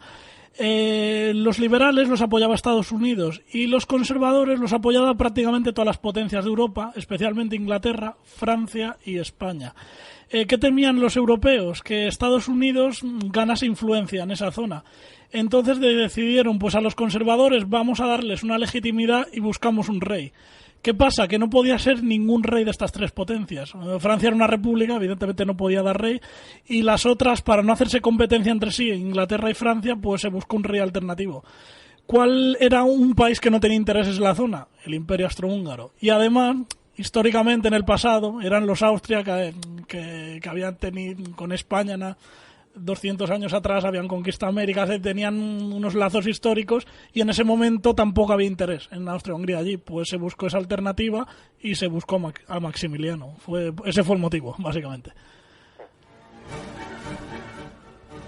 Pues Maximiliano aceptó la corona imperial mexicana, también con ayuda de otras potencias. Por ejemplo, Francia llegó a mandar tropas allí a México. Y bueno, y Austria-Hungría. Cuando llegó allí Maximiliano, que desembarcó en Veracruz a bordo de la fragata Novara, pues llevaba 7.859, el número exacto, de tropas austrohúngaros. Debía ser bastante curioso esto en México. Ver ahí de repente eslavos, austriacos, húngaros, checos, rumanos, croatas. Debía decir, manito, ¿qué pasa? ¿No? Sí, algo. Sí, ahí ver una mezcla de razas extrañísimas de venidas del centro y oeste de Europa. Pues Maximiliano aceptó este reto, porque además tuvo que renunciar a todas sus pretensiones como sucesor en la corona de Austria. Entonces su mujer Carlota de Bélgica pues era un poco ambiciosa, ¿no? Y pues le dijo, oye, ¿por qué no nos vamos allá a México? Tiene buena pinta esto. Y se fueron para allá. Y entonces Maximiliano emprendió unos enormes esfuerzos para pacificar lo que hemos dicho, estos disturbios, y reformar el país, pero no consiguió restablecer el orden. Y finalmente, cuando el apoyo extranjero se fue cerrando el grifo, por decirlo llanamente, pues claro, se vio solo allí y fue capturado por los revolucionarios capitaneados por Benito Juárez, que lo fusilaron conforme a su rango. Carlota, que había regresado urgentemente a Europa para reunir más apoyo militar, no pudo soportar la pérdida de su esposo y de la corona y cayó en un estado de enajenación mental hasta su muerte en 1927.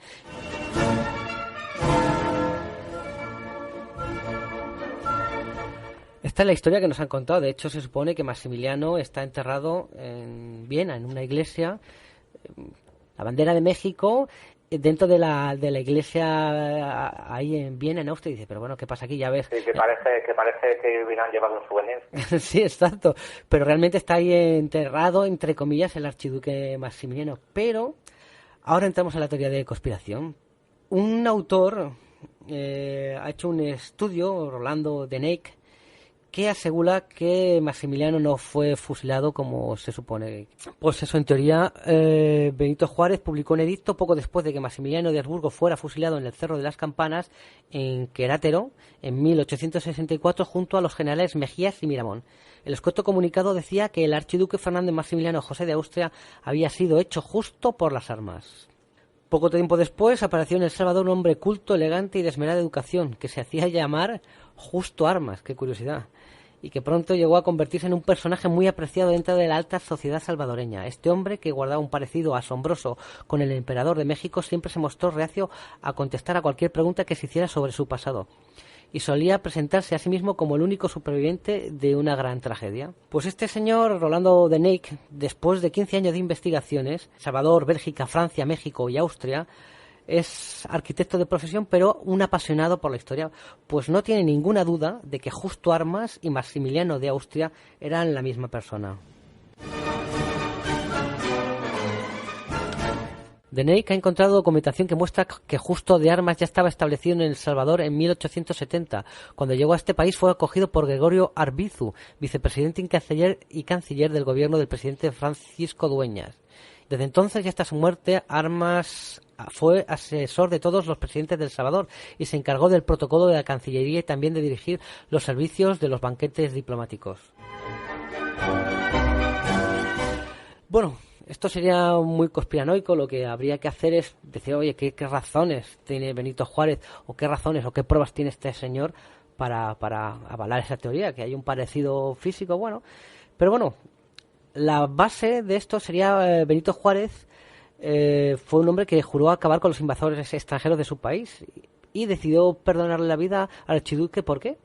Y hacer esta especie de teatro de muerte, pues que Maximiliano de Habsburgo y Benito Juárez eran masones, eran hermanos masones, y claro, esto en esta logia es una razón bastante potente, y entonces Juárez no podía matar a un hermano masón.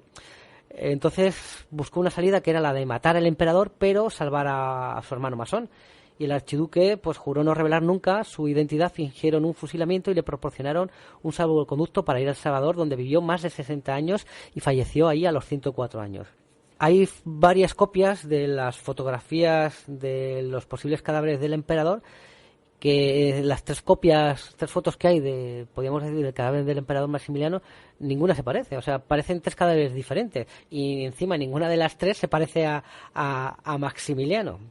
Esas supuestas fotos que en teoría presentó el gobierno de México como del emperador fusilado.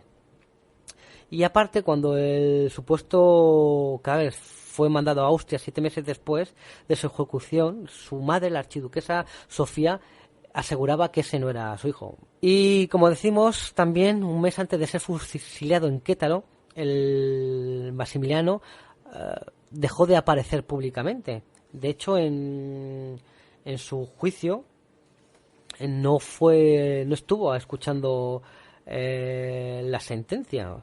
Entonces luego, cuando el día que lo fusilaron, realmente no había gente allí, había, me parece que una veintena de personas, pero que estaban bastante alejadas de lo que es el pelotón de ejecución, donde no podían reconocer y ver nada. Y aparte, el pelotón de fusilamiento que se encargó de fusilar a Maximiliano fue reclutado de un grupo de campesinos que no habían visto nunca antes al emperador.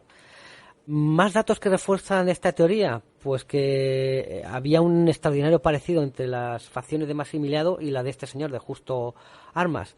Aparte, pues lógicamente, los estudios de ADN, entonces tomó una muestra de los restos óseos de Armas y los comparó con un pariente de Maximiliano, siendo estas pruebas positivas. Entonces también hizo estudios grafológicos comparando las dos escrituras y decían que era la misma escritura.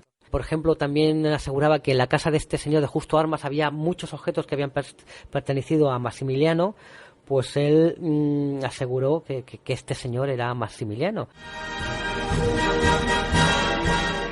Lo que está claro que todas estas pruebas, pues hombre, te hacen dudar. Bueno, sí, no, podría ser. Podría ser, no... Si hay tanta prueba, pues podría... Aunque no afectaría la historia, ¿no? No afectaría.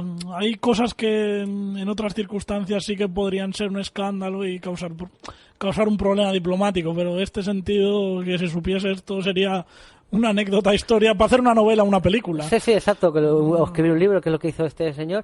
Incluso hasta daría que hablar de estos dos países, o sea, estarían en boca todo el día, hasta sería beneficioso para los dos países. Sí, exacto, seguramente empezarían una campaña propagandística. Serían las bases para trazar nuevos lazos de amistad entre El Salvador, México y Austria, sí. Pero bueno, aparte de eso, pues realmente sería como anécdota de Sí, anécdota.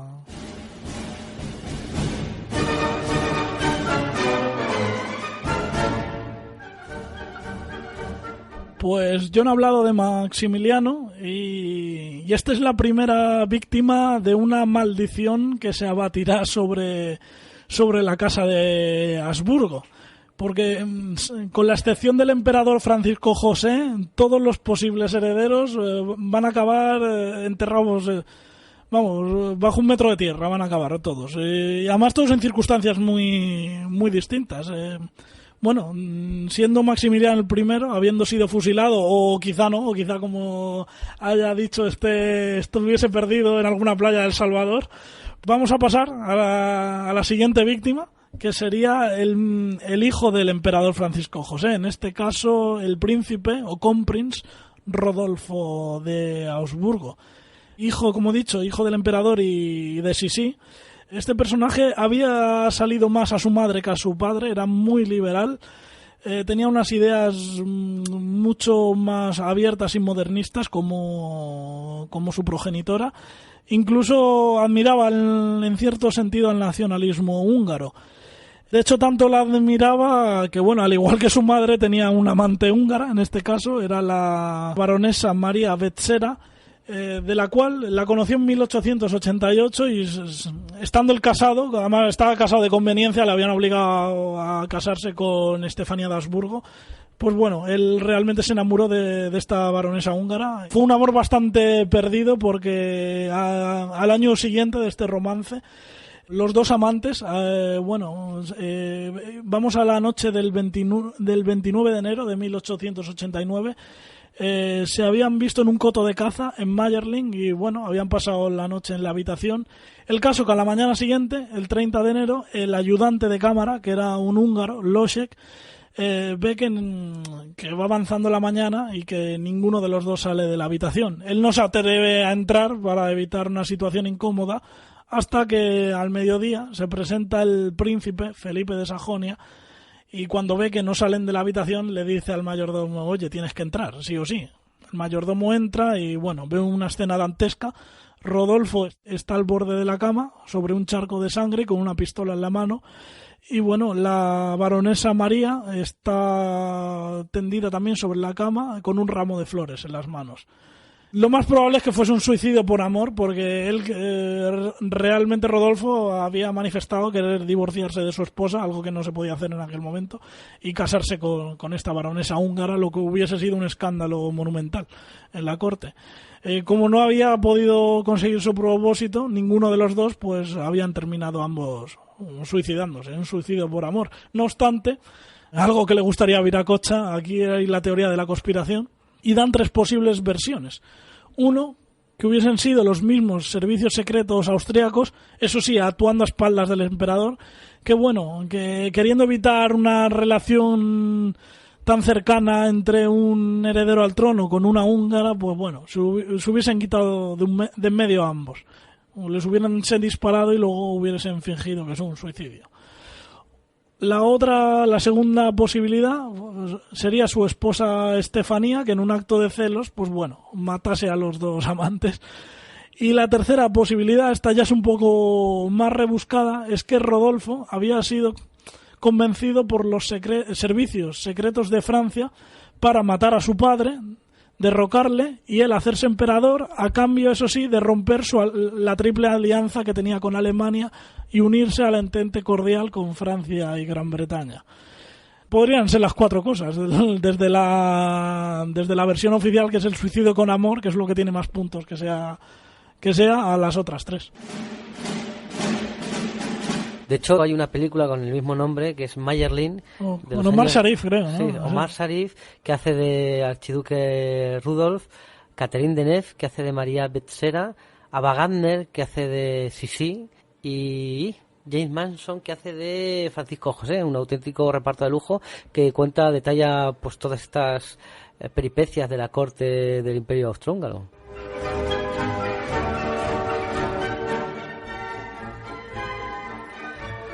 Bueno, continuando con la mala suerte de esta familia, mala suerte, maldición, pues claro, Sisi a partir de cierto momento se va separando de su marido Francisco José. De hecho, el divorcio es impensable, pero se van alejando. Ella ya duermen separados dentro del mismo palacio, y ella hace su vida, pues haciendo podemos decir su vida, viajando sola. En el mes de septiembre de 1898 la emperatriz viajó a Suiza para hacer una cura que solía hacer en el balneario del lago de Ginebra. Allí fue de visita a la propiedad de la baronesa Rothschild. Este viaje no tenía ningún carácter oficial, por eso, para no poner al país de acogida ningún compromiso por el alto rango de la visitante, Isabel viajaba bajo el seudónimo de la condesa Joe Nems. La emperatriz llegó a Ginebra y se alojó en una suite del hotel Biau-Rivech.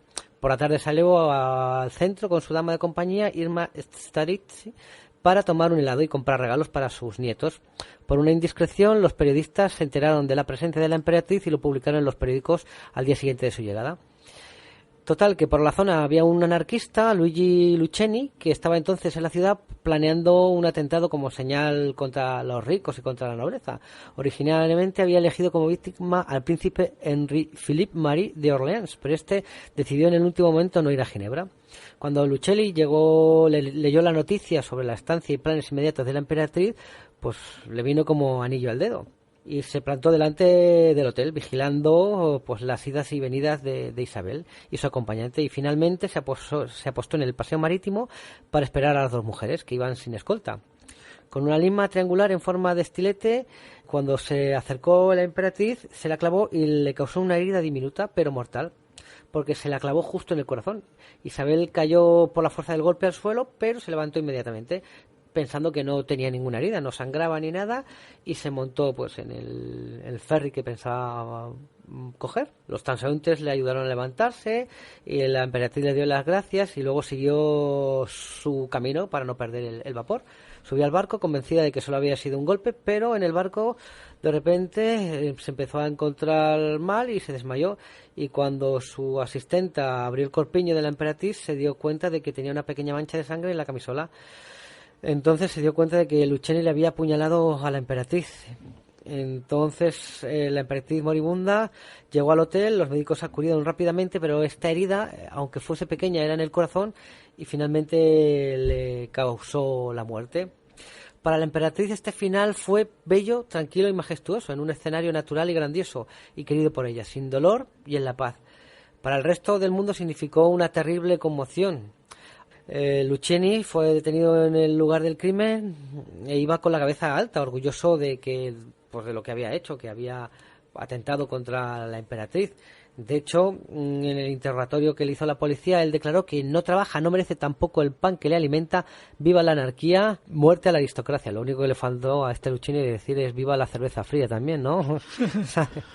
Pero bueno, lo que no sabía en ese momento es que había causado la muerte a la emperatriz. Es curioso porque aquí también se abre de nuevo la teoría de la conspiración, porque claro, este hombre pues había causado la muerte a la emperatriz, vamos, debía estar orgulloso como anarquista que era, pero es curioso porque el 19 de octubre de 1910 le encontraron muerto en su celda, que se había ahorcado con su cinturón. Claro, también podemos hablar de conspiración en la muerte, si se suicidó, si lo llegaron a matar, no sé.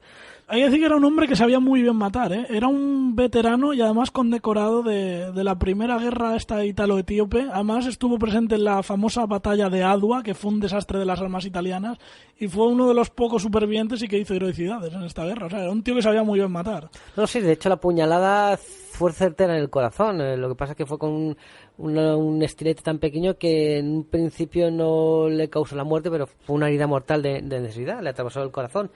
El cuerpo de Isabel fue trasladado a Viena y fue inhumado en la cripta imperial en la iglesia de los capuchinos. Y bueno, pues podríamos decir que continúa la trágica historia de esta familia. Y bueno, pues ahora toca la trágica muerte más conocida, ¿no?, de esta familia. Sí, y trágica de esta familia y trágica para todos los humanos, porque esta muerte llevó a casi 3 décadas de oscuridad, la mayor oscuridad que ha tenido la humanidad, y que en esas 3 décadas podemos hablar que murieron 150 millones de personas. 2 balas que mataron a 150 millones de personas. ¡Qué tragedia! Además es curioso porque Francisco Fernando, el heredero al trono, se encontró como heredero de rebote, porque tras el suicidio de Rodolfo, pues él era, podríamos decir, el siguiente en la línea sucesoria. Además, el emperador no estaba de acuerdo. Era el sobrino del emperador, porque no tenía otro hijo al que legar el imperio. Y además no estaba de acuerdo porque este señor pues se había casado con una persona no de la alta nobleza, que eso disgustó mucho al emperador. De hecho, no asistió a su boda. Pues es curioso que cuando lo mataron, pues realmente él estaba muy disgustado con este señor. Podríamos decir que incluso podía haber sido una alegría, porque realmente no... Pero claro, fue una afrenta enorme hacia... No, es que tampoco, una alegría, no. Es que realmente nada, porque es que no tenía nadie más a quien poner, o sea, no... Sí, pero que no, ya digo, no estaba muy contento con él, no era el heredero ideal que él quería para el trono. De hecho, el padre de este hombre, de Francisco Fernando, que era, bueno, Carlos, también tuvo la trágica experiencia, bueno, de haber contraído el tifus y haber muerto, porque teóricamente tenía que haber sido el heredero. Y bueno, tenía otro hermano, Francisco José, que era Luis Víctor, que bueno, este estaba desterrado. Este sobrevivió, pero porque básicamente le desterraron. Había violado a una mujer y había cometido un delito y le habían desterrado del país, le habían quitado todos sus derechos reales. No podía gobernar, o sea, era el único realmente.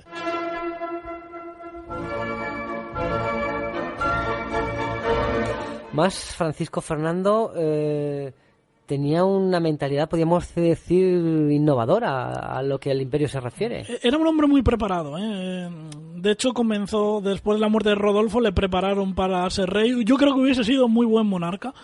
Era un patriota, eso sí, tenía una tolerancia absoluta hacia todas las etnias. De hecho, querían casarlo con una austriaca y él no, él se casó por amor, se casó con Sofía Chotek, que era alemana como él, pero era de origen checo-eslavo también, lo cual fue un poco escandaloso. Además, era curioso, porque en aquel momento estaba la monarquía dual entre Austria y Hungría, y él propuso ampliarlo, hacer la monarquía trial, incluir a los eslavos, lo cual era bastante revolucionario, y podía ser legítimo porque, como he dicho, su esposa, Sofía Chotek, que era de origen checo. O sea, podíamos haber asistido a una monarquía trial que hubiese sido único en la historia.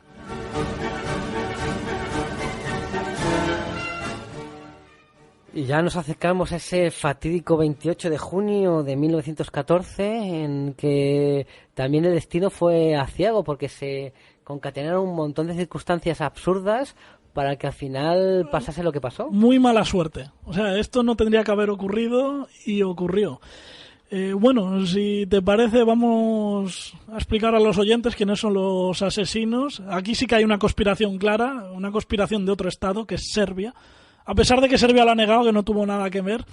Es verdad que no hay pruebas, pero vamos, es que es imposible que Serbia no estuviese al tanto porque, bueno, ahora veremos por qué. Los asesinos, bueno, eran un grupo terrorista que estaba entrenado por el ejército serbio. De hecho, les había dado las armas, 4 pistolas y 6 granadas. Esto estaba documentado. Lo único que dijo que, según la teoría de los serbios, bueno, es que les dieron más armas, pero no era para matar al archiduque. Digo, no, ¿para qué va a ser? Pues para jugar a disparar botellas de cristal. Es absurdo. Vamos, cómo se han intentado disculpar el gobierno serbio es un poco absurdo. Bueno, vamos, los asesinos serían en total 7, que en un principio eran 3, que eran Nedredko Kabrinovic, Trifku Gabrek y Gavrilio Princip, que digamos son los líderes. Luego más tarde se les unió Danilo Ilic, más otros 2 estudiantes que eran Vaso Kubrilic, Civicto Popivic y además de un musulmán, el único musulmán del grupo de origen bosnio, Muhammad Menehlovic. Perdón a los oyentes por mi serbio porque no es que sea muy bueno. Bueno, vamos a ese fatídico día. Vamos al 28 de junio de 1914, que bueno, amaneció soleado, un día tranquilo. Nadie imaginaba que estaba a punto de comenzar un infierno que duraría 30 años de matanzas. Pues ese día el archiduque Francisco Fernando y su esposa Sofía Chotek, que por cierto, para añadir más dramatismo, la pobre mujer estaba embarazada de, creo que eran 4 o 5 meses, no recuerdo. Estaban alojados en una ciudad que era a escasos kilómetros de Sarajevo, en Bosnia, que en aquel momento formaba parte de Austria-Hungría, la ciudad de Tarzin. Y allí se habían levantado temprano para asistir a unas maniobras del ejército. Sobre las 9 terminaron las maniobras y tomaron un tren a la capital bosnia, que también lo es actualmente, en Sarajevo. Llegaron allí a las 10 de la mañana y bueno, aquí se ha criticado mucho porque solamente había un dispositivo de seguridad de 120 policías y no había un solo militar, exceptuando los oficiales que acompañaban a la pareja. Así es como toman, ¿no? Se hace una comitiva desde la estación hasta el ayuntamiento, que hay 6 coches. En el primero está el alcalde de la ciudad, de origen bosnio musulmán, que es Seferino Kurak de Fejerim, y el general de origen húngaro, Oskar Potoric. En el segundo coche iban los archiduques y iba conduciendo el vehículo el teniente de origen italiano, Eric von Messini. En los otros coches, el tercer, cuarto y quinto, iban, bueno, damas de la corte, otros oficiales, ayudantes, etcétera. Y el sexto iba solo un conductor, era un coche auxiliar por si se averiaba alguno de los restantes. Bueno, empieza la marcha. En un principio pasan entre el primer terrorista, el musulmán Mohamed Menehlovic, que bueno, está a punto de lanzar la bomba, pero en ese momento un agente se planta en medio y le quita la visión y entonces no la lanza. Sigue la comitiva hasta que pasa por el puente de Kumuria. Allí estaba el jefe del grupo, Nedjelko Kalvinovic, que este sí que tiene buena visión, arroja la bomba, eso sí, con tan mala suerte que el propio Francisco Fernando la desvía con la mano y acaba estrellándose en el suelo, causando una explosión y, bueno, hiriendo a 12 personas, entre ellas a su conductor, el teniente von Messini. La comitiva arranca deprisa, se marcha de allí, va al ayuntamiento.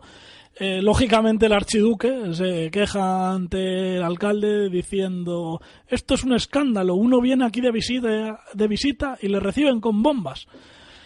Le pide disculpas el alcalde.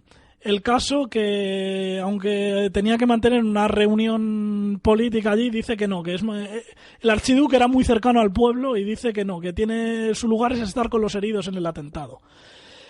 Entonces, claro, tienen que ir la comitiva, parte a las 10:45, las 11 menos cuarto, vuelve a ponerse en marcha la comitiva en dirección al hospital. Y aquí se junta una serie de hechos, una serie de casualidades de mala suerte que bueno, vamos, ni que por gracia divina hubiese estado esto preparado, o gracia divina no, gracia maligna, vamos. El caso es que su conductor había sido herido y habían puesto a uno nuevo, que se llamaba Leopold Sojka, que este no conocía muy bien las calles de la ciudad y encima los mapas disponibles accidentalmente se las había llevado el anterior conductor, que era Eric von Mezzini, que estaba en ese momento en el hospital. Por tanto, resulta que el tipo no sabe conducir muy bien por Sarajevo y no tiene mapas. Entonces aquí sucede otro suceso de mala suerte, que es el comando serbio llegan a la conclusión de que han fracasado en el atentado y bueno, que tienen que suspender la operación y regresar a Serbia. Entonces lo que hacen los terroristas es dispersarse pues para intentar llegar a su patria. ¿Qué pasa? Que uno de los terroristas, que es Gavrilo Princip, de 19 años, pues en ese momento le entra hambre y se encuentra en una calle que además se llama Francisco José, como el emperador, que allí hay un local, que es el local Moritz Schiller, que es famoso porque decían que hacía los mejores bocadillos de Sarajevo. ¿Qué tiene que ver esto con la comitiva? Cuando no tenía que pasar por esa calle, pues va a suceder lo siguiente. La comitiva del archiduque, es verdad, no tenía que pasar por la calle Francisco José, sin embargo, el conductor, mientras circulaba por la avenida Apple, paralela al río, como no sabía muy bien las calles, se equivoca. Entonces tuerce a la derecha y se mete en la calle Francisco José. ¿Qué pasa? Que uno de los coches que iban delante, el del general húngaro Poitorek, le grita: oye, que este es el camino equivocado. Claro, el conductor se da cuenta, para el coche con tan mala suerte que para justo delante del local Moritz Schiller, donde está comprando un sándwich el terrorista Gavrilo Princip. Claro, Gavrilo Princip, bueno, se debió quedar boquiabierto cuando le ponen el objetivo a 2 metros. A 2-3 metros, que es un blanco imposible de fallar. Él tiene una pistola en el bolsillo. Por cierto, no todos los terroristas llevaban pistolas, llevaban la mitad y dio la casualidad que era uno de los que la llevaba, pues nada. Sin dudarlo, Gavrilo Princip saca la pistola y pega solo 2 disparos. Rápidamente la multitud se arroja sobre el terrorista, lo inmovilizan y es detenido.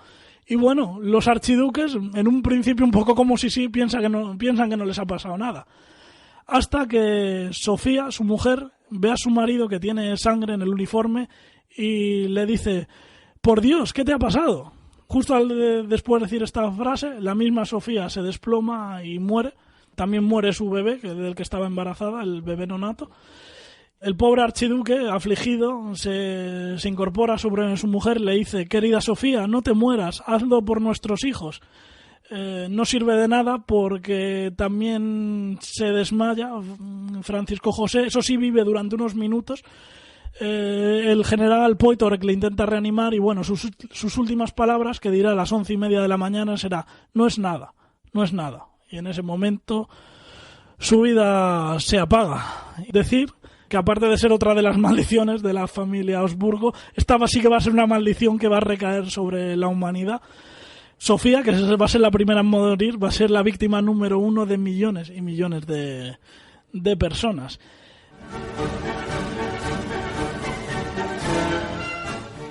En un principio, lógicamente, son detenidos algunos de los terroristas y bueno, Austria-Hungría, el gobierno, va a exigir cuentas a Serbia, le va a exigir,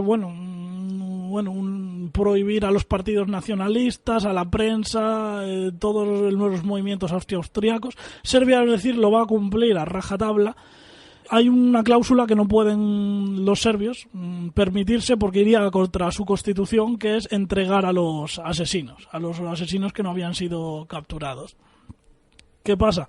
Que Austria-Hungría, pues lógicamente va a lanzar un ultimátum.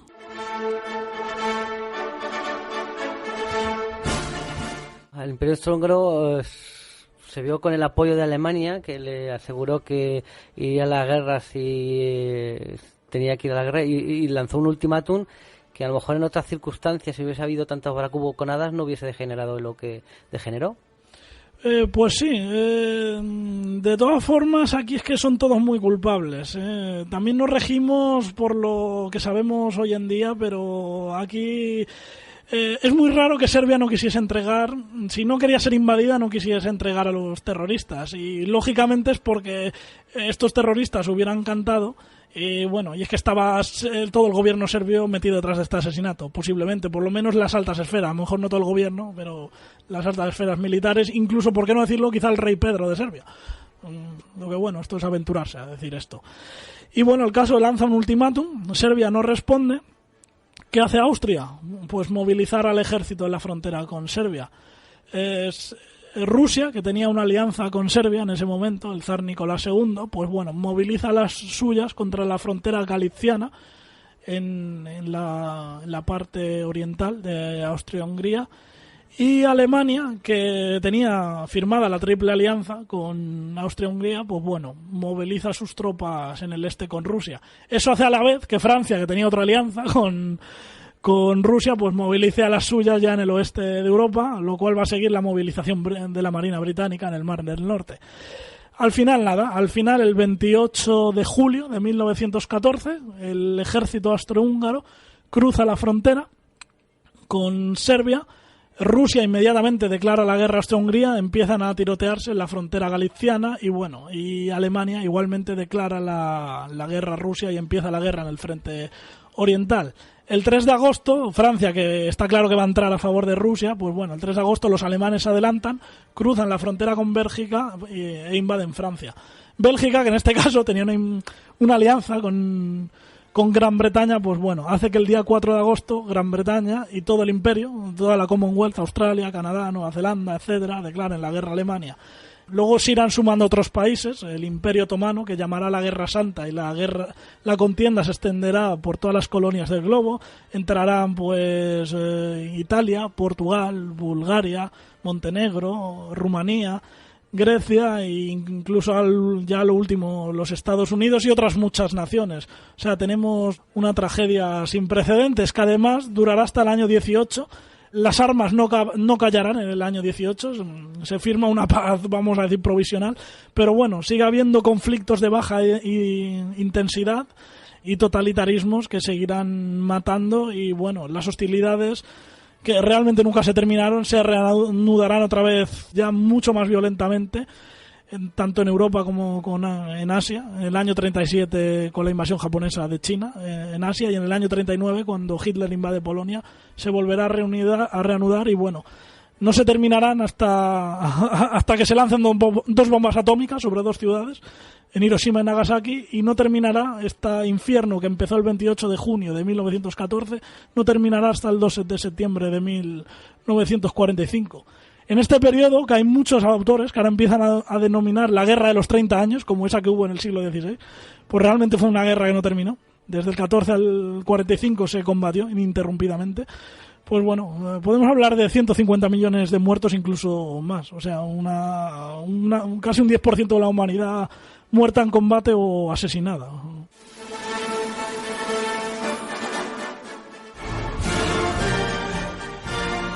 Y ya para concluir con este episodio del Imperio Austrohúngaro, como este programa toca la actualidad del misterio, hay una noticia que surgió hace poco y que ha pasado desapercibida. Bueno, la noticia es lo siguiente, y es que hace unos años se encontró que cuando empezaron estas batallas del Imperio Austrohúngaro y Rusia, justo al desencadenarse las hostilidades, pues bueno, el ejército austriaco hizo una serie de prisioneros a los rusos y entre los prisioneros, ahora por documentos, se ha encontrado que había tropas de los distritos de Kazán y Siberia. Dice, bueno, dirán, ¿qué conspiración hay en esto? Muchos oyentes se preguntarán, pues que cuando Rusia moviliza las tropas que estaban cerca de la frontera en Europa Oriental. Pero es que para movilizar las de Siberia y Kazán y que los primeros días del conflicto este tipo de tropas fueran capturadas por los austríacos, tendrían que haberse movilizado prácticamente desde la fecha del atentado. Lo cual, esto cambiaría mucho las cosas. Hay muchos que se han atrevido a decir, también estuvo Rusia detrás del atentado. Ojo, no sería esto descabellado porque prácticamente todo el Estado Mayor serbio estaba dominado por espías rusos o por lo menos por militares afines a Rusia que constantemente pasaban información. Además, esto también añadiría, Rusia buscaba la guerra y por tanto los aliados también la buscaban. Esto cambiaría muchas cosas y además, cuando salió esta noticia, unos meses antes, es curioso que surgiera unos meses después de que Alemania hubiese terminado de pagar las reparaciones del Tratado de Versalles. Qué casualidad que no hubiese salido antes, porque esto cambiaría muchas cosas. Y bueno, muchos de los tratados, si esto se demuestra que es verdad y que Rusia estaba detrás de esto, muchos países como Hungría o los perdedores podían llevar a juicio, o por lo menos a un juicio o pedir compensaciones por unos tratados que consideraron a determinados países culpables y que, visto lo visto, esto empieza a ser muy dudoso.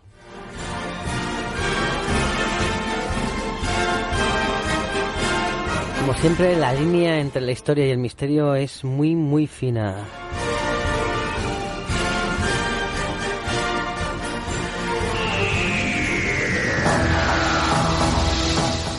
Estás sudando, Rubén, intensísimo programa, ¿eh? Sí, intenso, Hoy, madre intenso. mía, este Imperio Austrohúngaro no es raro que obsesionase a Berlanga porque agota, ¿eh?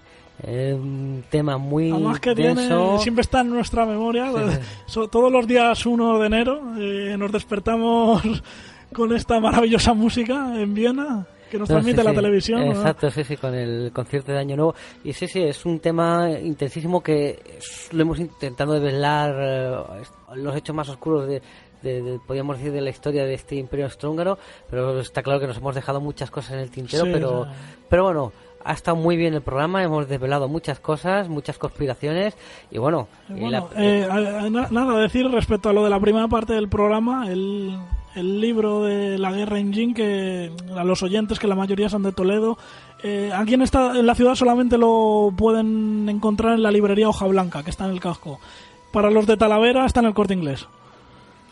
Y desde aquí les recomendamos un libro estupendo donde se descubre una parte muy desconocida de la historia y de una manera muy detallada.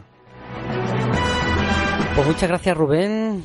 A ti, John. Una vez gracias. más nos hemos liado con las conspiraciones y con la historia y nada, pues combinar a nuestros oyentes a que sigan con nosotros y no sabemos con qué volveremos en el próximo programa, pero seguramente que los sorprendamos. Pues un abrazo, Rubén, un abrazo, oyentes, hasta la próxima. Y como decimos siempre, no olviden abrir los ojos y despertar. Puede ser que haya conspiraciones detrás, estén los rusos quizás, puede usted saber. Hasta la próxima. Sé que estáis ahí. Percibo vuestra presencia. Sé que tenéis miedo. Nos teméis a nosotros. Teméis el cambio. Yo no conozco el futuro. No he venido para deciros cómo acabará todo esto. Al contrario, he venido a deciros cómo va a comenzar. Voy a colgar el teléfono. Y luego voy a enseñarles a todos lo que vosotros no queréis que vean. Les enseñaré un mundo sin vosotros. Un mundo sin reglas y sin controles, sin límites ni fronteras. Un mundo donde cualquier cosa sea posible. Lo que hagamos después es una decisión que dejo en vuestras manos.